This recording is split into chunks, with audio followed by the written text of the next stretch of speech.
아멘. 피아노 감사합니다. 오늘 하나님 주신 말씀은 마태복음 5장 38절에서 48절 말씀입니다.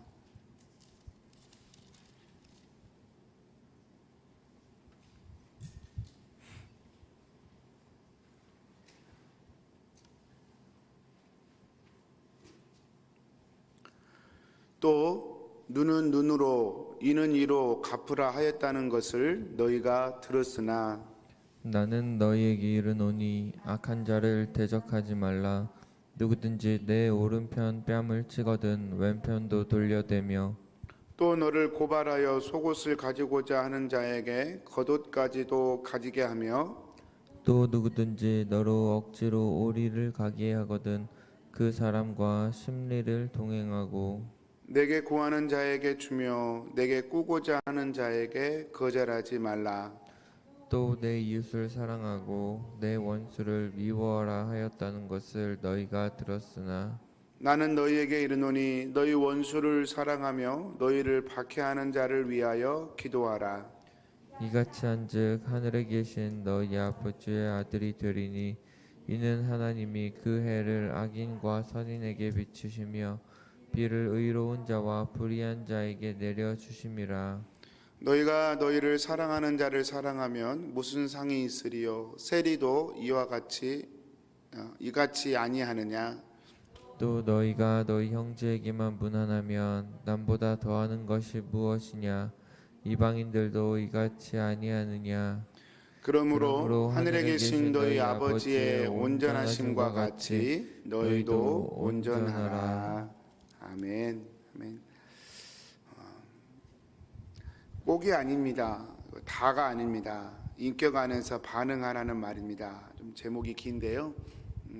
말씀으로 묵상하겠습니다. 오늘 또 다 말씀 묵상하지 못하고 38절에서 42절 말씀만 전반부 부분만 묵상하도록 하겠습니다. 성도님들, 천국 백성의 삶의 규범 그리고 삶의 기준을 지금 예수님이 말씀을 하고 계시는 것입니다. 근데 성도님들, 천국 백성의 삶의 기준, 규범이라고 하니까 이 말씀을 또다시 우리가 구약처럼 이것도 다 우리가 지켜야 하고 이루어야 하는구나, 그런 율법적 계명으로 인식하면 안 될 것 같습니다. 왜냐하면 예수님이 지금 그런 의도로 하신 말씀도 아니고 복음이라고 하는 게 또다시 구약으로 가서 그렇게 또 우리 열심으로 이루어내야 된다는 말을 하는 것이 근본적으로 아니기 때문에 그렇습니다. 성도님들 한번 생각해 보십시오. 구약의 율법을 우리 열심으로 노력으로 막 지키는 것이 가능했다면 예수님 오실 필요 없으세요. 근데 그것 때문에 오신 예수님이 또다시 우리에게 구약의 율법보다 더 엄중한 기준들을 제시하시면서 너희들은 이걸 지켜내야 된다라고 말씀하신다면 그게 좀 안 맞죠. 더군다나 우리는 이제 그렇지만 이렇게 생각하는 거죠. 구약은 구원을 얻기 위해서 조건으로 그걸 이루었지만 신약은 우리가 하나님의 자녀가 됐기 때문에 그 은혜로 다 감당하는 거다, 이렇게 말하지만 그건 논리적 흐름이고 어떤 말의 흐름일 수 있지, 실제로 우리가 느끼는 느낌은 사실은 그렇게만 말한다면 구약 때나 지금이나 우리가 느끼는 강도는 별로 다를 게 없어요. 왜냐하면 다 지켜야 되기 때문에. 그거 못 지키면 뭔가 나는 가짜 같고 뭔가 나는 뭔가 잘못된 것 같고 이렇게 돼버리기 때문에 오히려 구약에 주시는 율법은 신약에 비해서는 좀 쉬웠습니다. 근데 신약은 더 어렵습니다. 그러니 여러분, 우리가 느끼는 강도는 오히려 이 신앙이라고 하는 게 오히려 짐으로 느껴지고 무겁게만 느껴질 수 있는 그런 수고의 개념으로 다가와질 수밖에 없는 것이, 그렇게 생각하면 그렇습니다. 근데 성도님들, 그래서 우리가 팔복에서부터 이런 신약의 말씀들을 근본적으로 이해하는 그 기본이 필요합니다. 예수 복음, 예수 믿음이 이런 새롭게 제시하는 기준들을, 예수님의 기준들을 복음의 관점으로, 예수님의 마음으로, 관점으로 잘 이해하고 깨우치는 것이 그래서 너무 중요합니다. 우리 복음을 따라가는 것은 세상 종교의 기준으로 따라가는 게 아닙니다. 또 구약의 기준으로 따라가는 것이 아닙니다. 그렇지 않으면 이 신앙의 즐거움도 힘도 잃어버린 채요, 그냥 또다시 무슨 원칙을 지키기 게임이 될 수밖에 없는 것입니다. 그렇게 되면 어떻게 되는지 아십니까? 결국은 또 형식적이고 율법적인 신앙생활, 종교적인 신앙생활을 할 수밖에 없게 됩니다. 어차피 다 못 지킬 거거든요. 그래서 몇 가지 원칙만 정해놓고 또다시 구약의 율법처럼 그렇게 신앙생활을 할 수밖에 없는 것입니다. 그래서 성도님들, 이렇게 예수님이 나는 너에게 이르노니 하면서 더 엄격한 기준들을 제시하시는 예수님의 마음을 이해하셔야 합니다. 그것을 이해하지 못한 채 이걸 자꾸 지키는 원칙으로만 생각하면 이건 한도 끝도 없죠. 마음의 짐이 한도 끝도 없고, 그게 주님이 원하시는 것도 아닌데 그 짐을 지고 계속해서 이게 신앙생활이 겉돌 수밖에 없게 됩니다. 그래서 여러분, 이런 주제들을 하시기 전에 예수님께서 하신 원칙이 뭐냐면 17절 말씀이죠. 이 말씀을 꼭 기억하면서 나머지 마태복음 이 말씀도 해석하는 게 좋습니다. 17절에 내가 율법이나 선지자를 폐하러 온 줄로 생각하지 말라. 폐하러 온 것이 아니요 완전하게 하려 함이라. 여러분, 이 말씀이 우리도록 구약의 율법을 다 지켜야 한다는 것을 강조하기 위함이 아닙니다. 만약에 그것이 가능했다면 아까도 말씀드렸지만 예수님께서 오실 필요가 없으셨습니다. 그러나 우리는 지킬 수가 없어요. 어제도 말씀에서 보았지만 율법 앞에서는 우리의 죄를 깨달을 뿐이에요. 율법을 통해 의롭다함을 얻을 육체가 한 사람도 없다. 그렇게 성경은 분명하게 얘기합니다. 그래서 예수님이 오신 것입니다. 그런데 그런 예수님께서 또다시 이 지킬 수 없는 구약을 지키라고, 더군다나 우리더러는 더 엄격한 기준을 제시하시면서 다 지키라고 하신다면 그건 이상한 것이죠. 또 조금 더 양보해서 성령님이 우리 안에 계시니까 성령님이 도우시면 우리 다 지킬 수 있다, 그렇게 말하는데 여러분, 우리의 현실은 그렇지 않습니다. 그래서 우리가 여러분, 그 버겁기는 마찬가지예요. 이 말씀은 결코 그런 의미의 말씀이 아니라는 것입니다.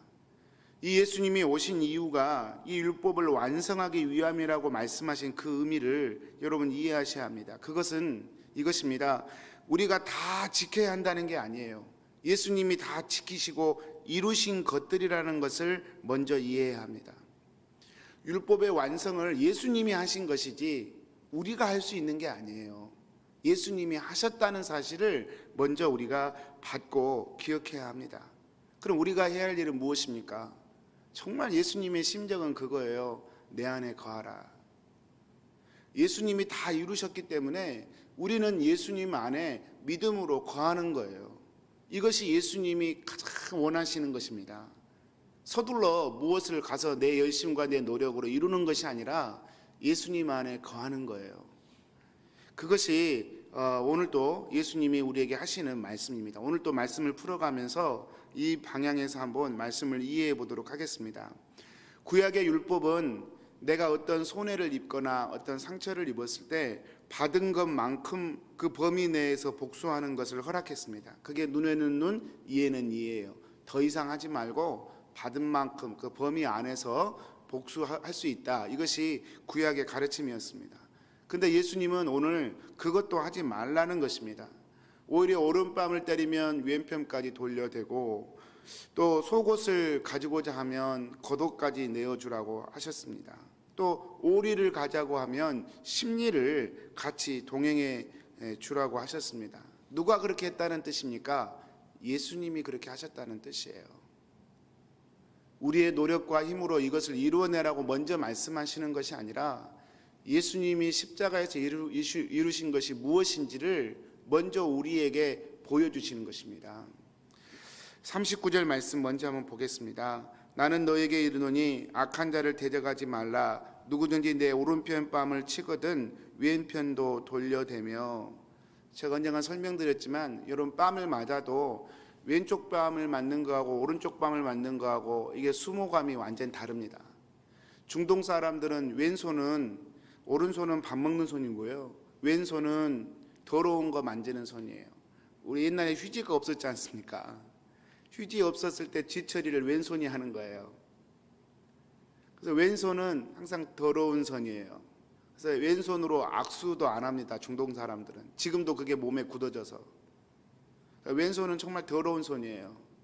근데 오른쪽 뺨을 맞으려면 상대방이 왼손으로 내 뺨을 때리는 거거든요. 왼쪽 뺨을 맞은 것보다 훨씬 더 수치스러운 것입니다. 모욕스러운 거죠. 그 더러운 손으로 날 때렸으니 이건 정말 무참한 것이죠. 또 뭐 한 경우, 또 다른 경우를 생각해 보면 오른손으로 때릴 경우에는 손등으로 때리는 것입니다. 뭐 얼마나 모욕적입니까? 이렇게 때리는 것보다 손을 돌려서 이렇게 때린다는 건 정말 모욕적인 거죠.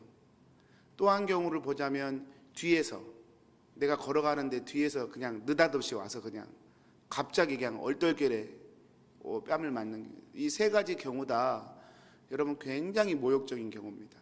수치와 모욕을 다 그냥, 왼뺨도 참 속상한 일이지만 오른뺨은 정말로 내 인격과 내 성품이 완전히 뭉그러지는 그런 수모와 수치를 의미합니다.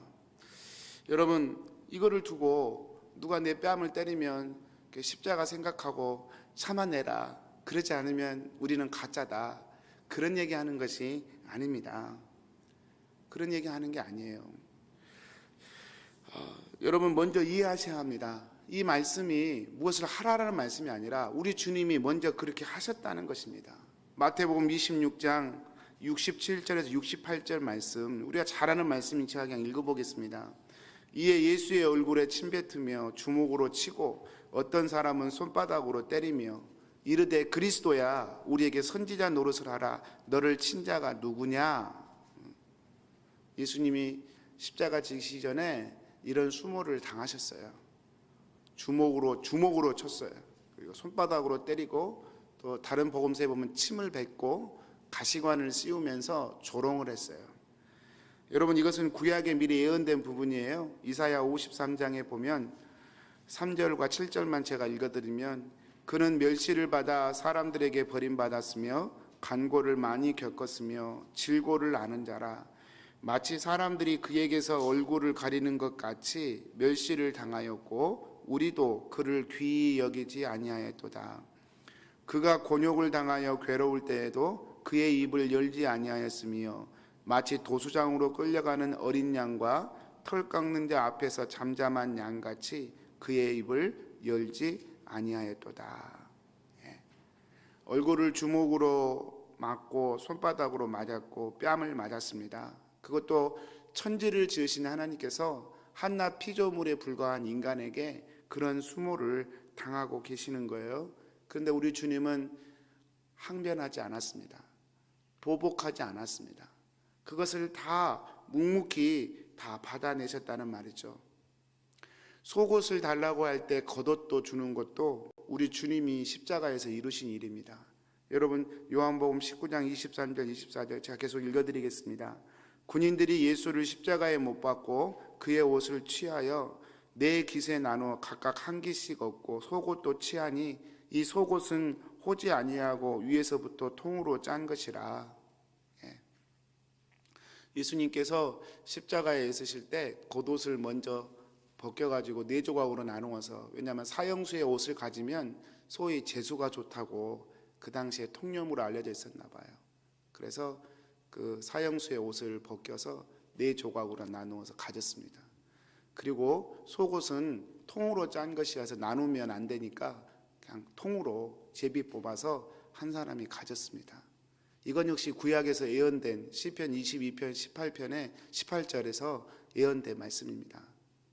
예수님께서 십자가에서 그렇게 속옷과 겉옷을 내준다는 말은요, 사실은 수치가 드러난다는 것을 의미합니다. 속옷과 겉옷을 다 줘버리면 나는 벌거벗겨진 게 되잖아요. 수치를 당하는 것을 의미합니다. 여러분, 예수님께서 십자가에서 이 수치를 당하신 것입니다. 온 몸이 발가벗겨진 채 그 수치를 다 예수님이 드러내시고 그렇게 당하신 것입니다. 여러분, 왜 그렇게 하셨습니까? 우리가 당해야 할 영원한 수치를 대신 뒤집어 쓰셨기 때문에 그렇습니다. 그것이 바로 십자가입니다. 24절 말씀에 아까도 말씀드렸지만 내 옷을 나누고 제비 뿜다는 말은 시편의 인용 말씀이에요. 갈라디아서 3장 27절에 예수 그리스도를 믿는다는 것을 이렇게 표현합니다. 누구든지 그리스도와 합하기 위하여 세례를 받은 자는 그리스도로 옷 입었느니라. 옷 입는 거예요, 사실은. 율법 앞에 서니까 내 수치가 다 드러나요. 율법 앞에 서니까. 우리는 방법이 없어요. 수치를 가릴 만한 방법이. 예수님으로 옷을 입는 거예요. 여러분, 옷 입는 것은 진짜 입어야 입는 거예요. 그죠? 여러분, 농장에 아무리 좋은 옷들이 많아도 생각으로만 난 입었어, 난 입었어 그런다고 입는 게 아니잖아요. 열어서 꺼내서 입어야 입는 거죠. 예수 믿는 것도 그래요. 난 예수님 믿었어. 난 세례도 받았고 난 예수님 믿었어. 난 교회도 다니고 난 믿는 사람이야. 이런다고 믿는 게 아니에요. 실제로 예수님을 입어야 돼요. 그래서 예수님을 믿는 것을 갈라디아에서는 옷 입는 것으로 표현을 했습니다. 예수님으로 옷을 입으면 우리의 수치와 부끄러움이 가리워지는 거예요.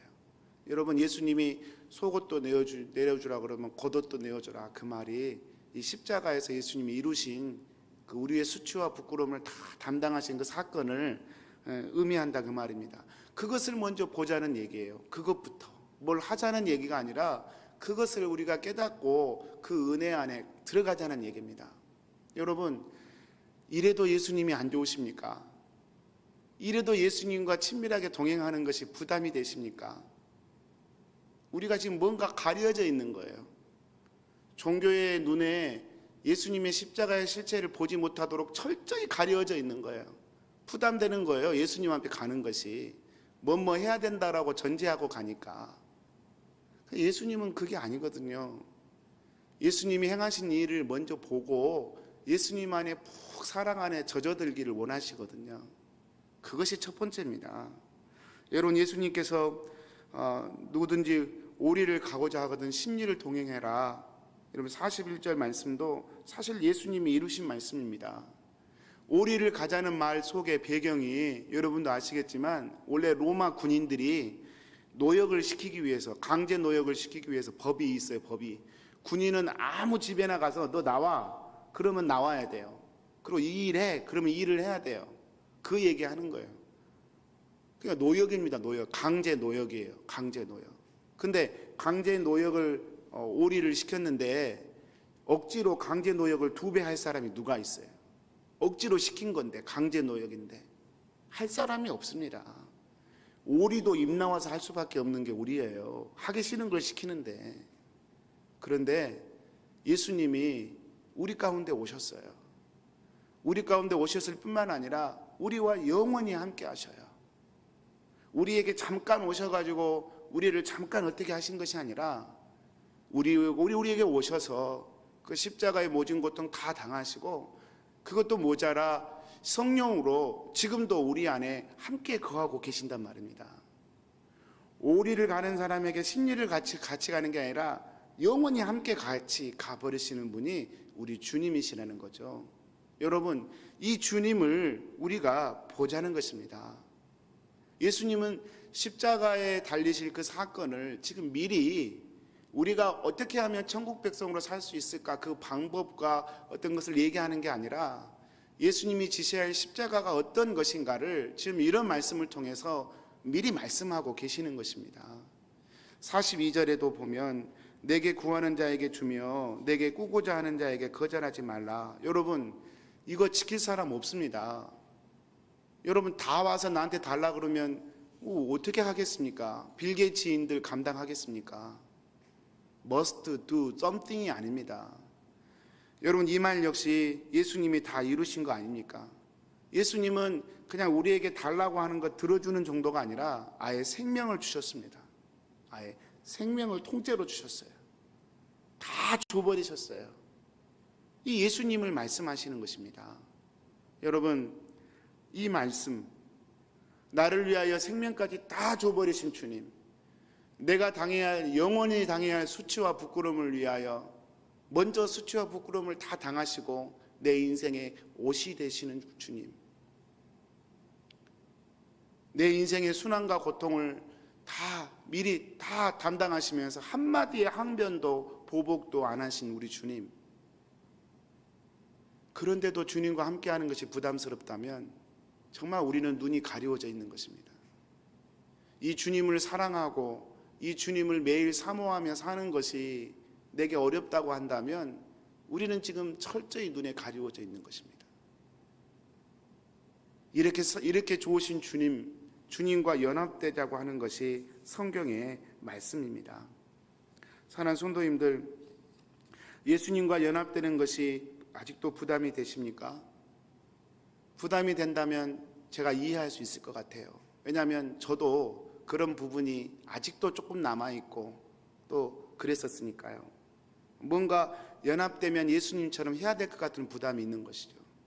예수님과 연합되면 당장 아프리카로 가야 될 것 같고, 예수님과 연합되면 내 재산 다 남 줘버려야 될 것 같고, 간 쓸개 다 뺀 채 그렇게 살아야 될 것 같은 부담이 있기 때문에 연합되는 게 부담스러워요. 근데 성도님들, 정말로 모르시겠습니까? 예수님이 정말로 무엇을 원하시는지, 예수님이 원하시는 것이 여러분 자신인지 아니면 여러분의 노력인지 아닙니다. 여러분 자신입니다. 주님이 원하는 건 우리 자신이에요. 여러분, 주님이 원하는 건 우리 자신이지 우리의 헌신과 수고가 아닙니다. 예수님이 말씀하셨어요. 마태복음 11장 28절 29절에 수고하고 무거운 짐진 자들아 다 내게로 오라. 내가 너희를 쉬게 하리라. 나는 마음이 온유하고 겸손하니 나의 멍에를 메고 내게 배우라. 그리하면 너희 마음이 쉼을 얻으리니. 우리 주님은 와서 쉬라고 하는 거예요. 주님과 연합되는 건 내 마음에 힘을 얻는 거예요. 일 시키려고 부려먹으려고 부르신 것이 아닙니다. 주님 사랑 안에서 거하게 하시려고 부르시는 것입니다. 이게 주님의 마음이에요. 여러분, 근데 문제는 이 주님과 교통이 있냐고요. 주님이 지금 우리 안에 다 계십니다. 이 시간 예배드리는 우리 성도님들 안에 주님이 계시니까 지금 이렇게 예배드리는 거거든요. 근데 그 주님하고 우리하고 좀 교통이 되고 있냐고요. 주님이 우리 안에 거하시고 우리는 주님을 품고 사는데 문제는 주님과 우리의 교통이 막혀 있어요. 철저히 막혀 있어요. 주님이 우리 안에 계심에도 불구하고 우리는 상상으로 주님을 믿는 거예요. 주님과 교제가 없으니까. 여러분, 주님과의 교제가 터지는 것이 먼저입니다. 그리고 그 주님이 말씀하신 영역, 우리가 할 수 있는 영역들을 그 은혜 안에서 감당하는 것이 주님의 뜻입니다. 이게 사역의 의미입니다. 이게 헌신의 의미입니다. 우리가 할 수 있는 것을 우리의 인격 안에서, 우리가 주님의 은혜 안에서 주님이 열어주신 것만큼 감당하면 되는 거예요. 성도님들, 신앙은 매우 인격적입니다. 성경은 우리를 로봇 취급하지 않습니다. 사람마다요 다 달라요. 사람마다 다 달라요. 저는 어렸을 때 머리카락이 이래가지고 누가 제 머리 만지는 게 그렇게 싫었어요. 머리 이렇게 막 하잖아요. 이 녀석 착하네 이러면 나는 엄청 짜증났어요. 왜냐하면 이것도 가서 정리해야 되니까. 여러분은 그러지 않으시잖아요. 사람마다 다 달라요. 어떤 분은 말에 민감해요. 그 삶의 배경이 말에 민감할 수밖에 없는 삶을 사셨기 때문에. 어떤 분은 근데 말로는 괜찮아요. 근데 이게 몸으로 하는 게 좀 힘들어요. 다른 분은, 어떤 분은 몸으로 막 하는 거 아무렇지도 않아요. 근데 어떤 분은 몸으로 하는 게 힘들어요. 이렇게 다 다릅니다. 다 달라요. 우리 주님은 우리의 성정을 다 아시고 우리의 삶을 다 아십니다. 그래서 우리가, 여러분, 그냥 주님과의 인격 안에서 주님이 5만큼 열어주시면 우리는 5만큼 갈 수 있는 거예요. 주님이 열어주지도 않았는데 우리 힘으로 냅다 10을 가고 20을 가라는 얘기가 결코 아닙니다. 먼저 주님과의 교제가 열리면 주님이 마음 주시는 대로 하면 되는 거예요. 여러분, 우리가 우리 재산을 다 팔아서 예수 믿으면 다 나눠준다는 얘기 아니라, 여러분 기도해 보십시오. 주님의 관계 안에서 내가 이분에게 조금 도와드려야겠다라는 생각을 주님이 주시면 그냥 그거 하면 되는, 그게 다 한 거예요. 여러분, 그게 다 한 거예요. 내가 주를 위하여 주님 제가 뭘 할까요? 주님이 마음속에 그래, 내가 네 형편 다 아니까, 내가 너 마음 다 아니까, 너가 이걸 잘하지, 너가 이거 좋아하지, 즐겁게 할 수 있지, 이거 해보렴. 마음 주시면 그거 감당하면 다 한 것입니다. 다 한 것이에요. 그렇게 해도 세상은 우리에게 손가락질하고 우리의 모자란 부분을 흠잡고 뭐 예수 믿는 사람이 그것밖에 못해 그럴 거예요. 그러나 우리 주님은 절대 그렇게 하지 않으십니다. 주님은 우리를 로봇으로 생각하지 않으셔요. 성도님들, 한 가지 분명한 사실이 있어요. 아프리카로 선교사로 가신 분들이나 심지어는 순교까지 하신 분들, 그런 분들이 자신의 노력과 열심으로 그렇게 한 게 아니에요. 주님과의 관계 안에서 주님이 그렇게 예정하시고 사용하시기 때문에 주님과의 관계 안에서 풀어지는 것들이죠. 주님이 바울을 부르실 때 어떻게 그랬어요? 이 사람은 이방인을 위해 택한 나의 그릇이다. 이 사람이 얼마나 많은 고난을 겪어야 될지 겪어야 될 것이다. 그런 말씀을 하셨어요. 바울을 택하실 때 우리 주님의 마음이 그랬어요. 그래서 바울이 그 은혜를 깨닫고 그 안에서 주님과의 관계 안에서 풀어져 가는 거죠. 우리도 마찬가지예요. 우리의 성경과 우리 형편을 다 아시는 하나님께서 하나님과 교제하면서 주님과의 풀어진 관계 가운데서 또 이런 삶, 이런 환경들을 열어주시면서 이런 일들을 하도록, 우리의 사역을 하도록 열어주시는 것뿐이죠. 그러면 순종하면 되는 거예요. 근데 성경은 그런 우리의 상태를 두고 다 이루었다 말씀하시는 거예요. 왜냐하면 우리가 다 이루었기 때문에 이룬 것이 아니라 주님이 다 이루신 거니까. 주님이 십자가에서 다 이루셨다 말씀하세요. 우리는 주님 안에 거하기만 하면 우리는 다 이룬 사람이 된다 그 말입니다. 그게 바로 복음이에요. 성도님들, 말씀을 마치겠습니다. 얼마나 많은 분들이 이 예수 복음이 주시는 자유, 예수 복음이 주는 기쁨을 잃어버린 채 막연한 두려움과 부담을 가지고 신앙생활을 하는지 모릅니다. 정말로 축복드립니다. 우리가 이 마태복음을 묵상하면서 그 부담들이 끊어지기를 축복합니다. 우리는 로봇가 아니에요. 무조건 우리더러 다 먼저 하라고, 일하라고 하시는 분이 아니에요. 주님은 우리를 먼저 원하십니다. 사랑 안에 먼저 거하라고 말씀하십니다. 설령 우리가 죽을 때까지 그 사랑 안에만 거하셔도 주님은 사실 아무 말씀 안 하실 거예요. 그만큼 그것을 원하십니다. 그 사랑의 안에 거하셔서 그 사랑이 채워지는 것만큼 또 내 주변 사람들을 사랑하고 섬기고 또 그만큼 주의 은혜 안에서 힘을 얻는 우리 성도님들 되시기를 주님의 이름으로 축복합니다. 이제 우리 기도하겠습니다. 오늘 말씀 굉장히 중요한 말씀인 것 같아요. 우리 신앙 전체를 아우르는 중요한 주제인 것 같아요. 큐티 나눔을 해봐도 내가 뭘 해야 될까요? 이런 일은 참 나 못하는데 어떡하죠? 이런 나눔들이 상당히 많아요. 그게 솔직한 우리의 고백이에요. 예수님의 마음은 그렇지 않습니다. 성도님들, 교회 일을 하라고 여러분을 부르신 게 아니에요. 첫 번째는 여러분을 자녀로 부르시기 위해 우리 주님이 오신 거거든요. 주님, 내 안에 그런 자유가 임하게 해주십시오. 주님이 다 이루신 것을 먼저 믿게 해주십시오. 주님 안에 먼저 거하는 주님과의 인격적인 교통함이 열리는 그런 은혜를 주십시오. 오늘은 그 말씀 가지고 한번 우리 기도했으면 좋겠고요. 또 오늘 우리 주어진 기도 제목 따라서 우리 캐나다와 한국을 위해서 기도하겠습니다. 캐나다 가운데 세우신 트루도 총리와 내각 장관들, 그리고 캐나다의 모든 공직자들에게 건강과 평안을 주시옵소서. 그리고 주신 직분을 성실하게 감당할 수 있도록 지혜와 성실함의 은혜를 주옵소서. 그리고 조국 대한민국이 좌우 진영 대결이 멈춰지고 한마음이 되어 다시 나라를 일으켜 세우는 그런 은혜가 있게 하여 주옵소서. 한국 교회들이 주님의 십자가의 복음 앞에 다시 겸손하게 서게 해 주옵소서. 코로나의 이 해를 속히 박멸해 주시고 속히 일상의 삶으로 돌아갈 수 있도록 하나님 은혜를 주옵소서. 우리 오늘 말씀 가지고 또 주신 우리 공동체 기도 제목 가지고 우리 기도하겠습니다. 우리 주여 3번 부르고 우리 기도하겠습니다. 주여, 주여, 주여. 아버지 하나님, 수고하고 무거운 짐진 자들아 다 내게로 오라. 내가 너희를 쉬게 하리라. 주님, 내 멍에는 쉽고 가볍다. 주님 말씀하셨습니다. 사랑하는 주님, 오늘도 저희가 율법의 굴레에서 벗어나 예수 복음의 은혜 안에서 아버지 하나님 안식하기 원합니다.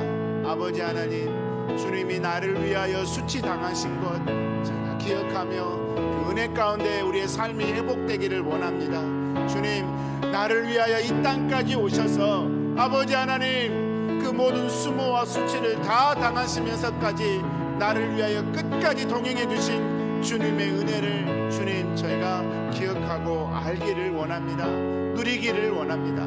이 같은 사랑 받은 나, 이 같은 사랑 내게 베푼 사람이 누구인가?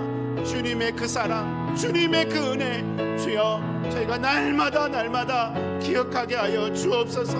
이 은혜 없으면 나는 버림받은 자였고, 이 은혜 없었으면 아버지 나는 아무 소망 없는 자였는데, 주님 이런 나에게 오셔서 이런 사랑으로 나를 품어주시는 그 주님의 사랑에 주여 내 영혼이 먼저 묶이게 하여 주시옵소서.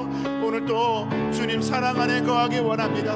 오늘도 주님의 은혜 안에 주여 거하기를 원합니다. 주님의 사랑 부어주십시오. 주님의 그 은혜를 우리에게 부어주시옵소서. 아버지 하나님, 오늘도 우리 캐나다 아버지 하나님 이 나라를 통치하는 아버지 위정자들을 주님께 올려드립니다. 우리 트루도 총리와 아버지 각부 장관들과 아버지 각주 총리들과 아버지 공직자들을 주님 붙들어 주시옵소서. 건강과 평안의 은혜를 허락하여 주시옵시고, 나라를 이끌어갈 때 하나님 아버지 지혜와 명철을 도하여 주시옵시며, 아버지 그들의 일들을 통하여 온 캐나다의 국민들이 시민들이 아버지 하나님 평강과 은혜와 덕을 아버지 경험할 수 있도록 그들을 축복의 통로로 사용하여 주시기를 주님 원하고 기도합니다. 아버지 하나님, 조국 대한민국의 상황을 주님께 올려드립니다.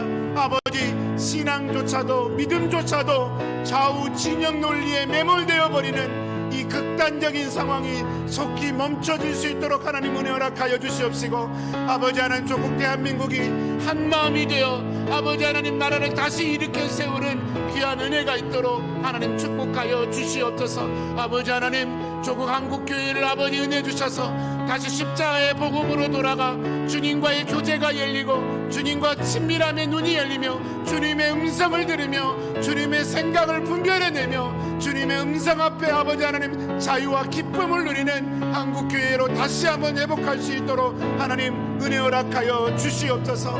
아버지 하나님, 아버지 코로나가 계속해서 이어집니다. 주여 이 땅에 은혜를 베풀어 주옵소서. 이 땅 킹산의 아버지 코로나가 속히 멈춰지도록 주님 은혜의 은혜를 베풀어 주시옵소서. 아버지 하나님, 속히 코로나 해가 멈춰지고 아버지 하나님 다시 일상의 삶이 열려지기를 소망합니다. 주님 그때까지도 우리의 생각과 마음이 주님께 집중되며 주님과 교제하며 주님 앞에 깊은 삶의 뿌리를 내릴 수 있도록 주님 인도하여 주시옵소서. 하나님, 하나님 오늘도 주님 의지합니다. 오늘도 주님 의지합니다. 살아계신 하나님, 지난 21일 동안 주님 저희 기도 가운데 함께 해주시고 예배 가운데 함께 해주셔서 감사합니다.